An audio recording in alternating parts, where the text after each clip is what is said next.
ये जानते हैं आज की अनुपमा की एपिसोड में आखिर क्या हुआ। अनुपमा बिजी है तोशु की शादी की पगड़ी सीने में। तभी वनराज उसको आवाज़ देते हुए वहीं आ जाता है। उसकी आवाज़ सुनकर अनुपमा घबरा जाती है और इस घबराहट में अपनी उंगली में सुई चुभो लेती है। वनराज उससे पूछता है क्या वो ठीक है। अनु पूछती है कि क्या उसको किसी चीज़ की ज़रूरत है। फिर देखती है कि वो तोशु की चाइल्डहुड एल्बम देख रहा है। सारे पुरानी बातें, सारे पुराने किस्से याद करता है और कहता है कि बच्चे कितनी जल्दी बड़े हो गए। वो इमोशनल होकर पुरानी बातों को याद करने लगते हैं और वो कहता है कि वो बच्चों के साथ ज़्यादा टाइम स्पेंड नहीं कर सका अपने काम की वजह से, और अभी भी नहीं, लेकिन उसको तसल्ली है कि अनु बच्चों के साथ है और उनका साथ दे रही है आज तक। बात सुनकर अनु कहती है कि वो अब सिर्फ बच्चों की माँ ही है, इससे ज़्यादा वनराज उससे कुछ एक्सपेक्ट ना करे। वनराज कहता है कि उसकी एक्सपेक्टेशन तो हमेशा से काव्या ही थी और वो उसको मिल गई है और उसका आज और आने वाला कल काव्या के साथ ही है। जिस बात पर अनु कहती है कि फिर वनराज यहाँ क्या कर रहा है, उसको तो जाकर सो जाना चाहिए। वनराज गुस्से में वहाँ से चला जाता है। को ड्रॉप करने उसके घर जाता है और पास ही ड्रॉप करके गुड नाइट करके जाने लगता है। तभी देखता है कि वहाँ से गुजरते हुए दो लड़कों को देखकर नंदिनी बहुत परेशान हो रही है। समर उसके साथ साथ बिल्कुल उसके घर तक जाता है। माना कि हम यार नहीं, ये सॉन्ग बैकग्राउंड में चल रहा होता है। समर इमेजिन करता है अपने और नंदिनी के कुछ रोमांटिक मोमेंट्स इस गाने को लेकर, कि उसको ठंड लग रही हो, वो जैकेट ऑफर करे। ये सब देखकर नंदिनी उसको झंझोड़ कर हिलाती है और कहती है कि वो कहाँ देख रहा है और क्या सोच रहा है। वो कहता है खुली आंखों से सपना देख रहा हूँ। नंदिनी पूछती है आखिर किसका। इस बात का वो कोई जवाब नहीं देता और नंदिनी के लिए गेट खोलता है। नंदिनी अंदर जाती है और पीछे पलटकर उसको जाता हुआ देखती है। अगली सुबह शादी के फंक्शन की सारी सजावट शुरू हो जाती है। अनुपमा की माँ घर में दाखिल होती हैं। बापूजी उनको वेलकम करते हैं। समर आकर उनके पैर छूता है, आशीर्वाद लेता है और भावेश मामू का पूछता है। नानी बताती हैं कि वो किसी ट्रेनिंग पे गए हैं 2 दिन के लिए और बा के बारे में पूछती हैं। बापूजी बा को रीना रॉय बुलाते हैं।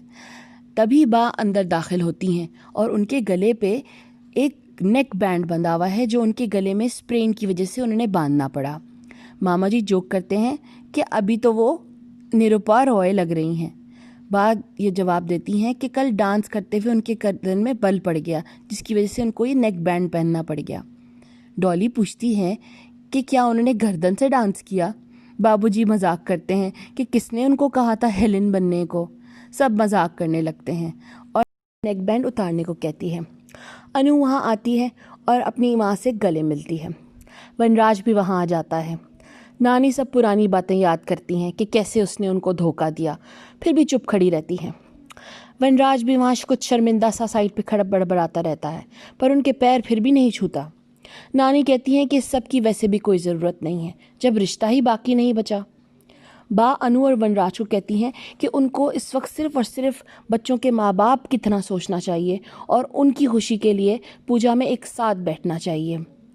उसके बाद वो सब मिलकर एक पूजा करते हैं बच्चों की खुशी के लिए और आज के फंक्शन में कोई प्रॉब्लम ना आए इसके लिए। तभी राखी अंदर दाखिल होती है और सबको गुड मॉर्निंग कहती है।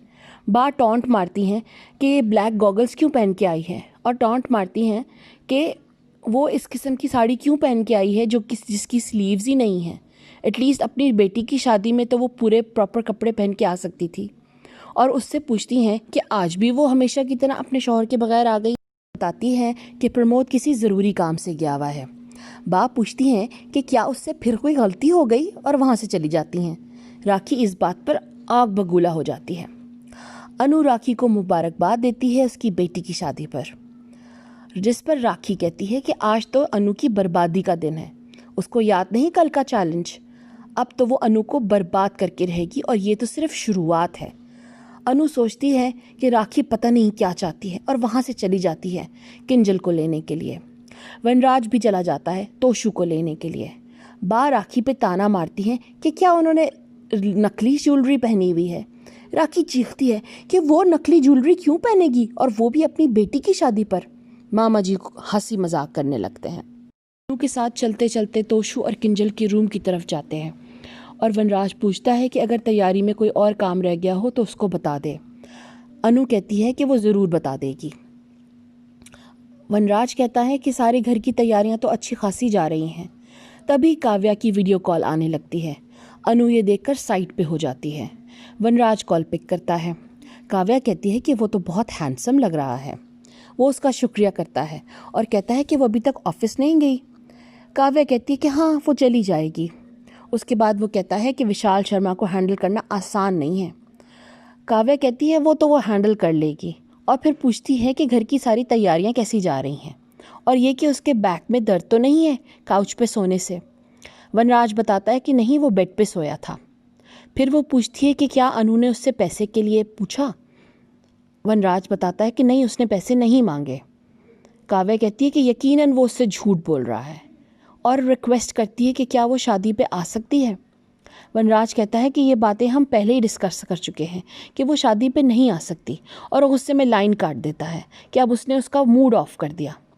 समर दूल्हा और दुल्हन यानी कि तोशु और किंजल की एंट्री अनाउंस करता है।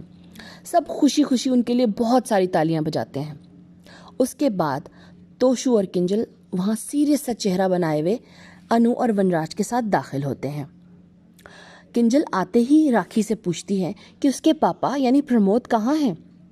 राखी बताती है कि वो बहुत इम्पॉर्टेंट मीटिंग अटेंड करने गए हुए हैं जो कि इंटरनेशनल इन्वेस्टर्स के साथ है, जिस पे किंजल कहती है कि चलें कोई बात नहीं, बा और बापूजी ही उसका कन्यादान करेंगे।